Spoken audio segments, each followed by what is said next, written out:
నేను చంద్రబాబుని ఏదో కొత్తగా పొగుడుతున్నాను అనుకోవద్దు. ఎందువల్లంటే అప్పుడు ముఖ్యమంత్రి అయినప్పుడు కూడా చంద్రబాబు గెలవాలని, అప్పుడు మురళీమోహన్ రాజమండ్రి ఎంపీగా ఉన్నప్పుడు నేనే అప్పుడు రాజమండ్రిలో చాలా పెద్ద సభలు పెట్టి సాధువులందరినీ పిలిచి,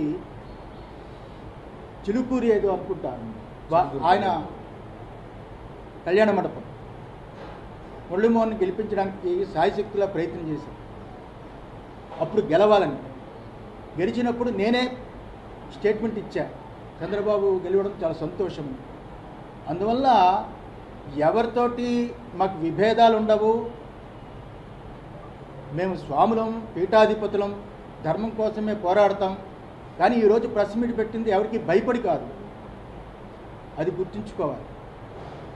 ఎవరికి భయపడి కాదు, వాస్తవాలు తెలుసుకోకుండా ఎవరెవరో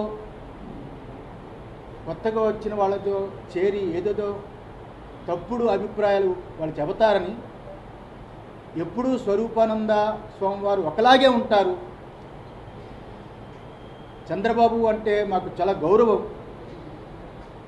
రాజకీయ నాయకుల్లో ఆయనే ఇప్పుడు పెద్దవాడు.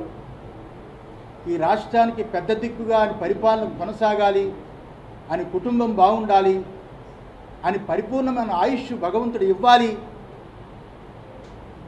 ఈసారైనా దేవాదాయ ధర్మాదాయ శాఖ టీటీడీ చాలా గొప్పగా పరిపాలన జరగాలి అని మనస్ఫూర్తిగా ఆశీర్వదించడానికి ఈ ప్రెస్ మీట్ పెట్టారు.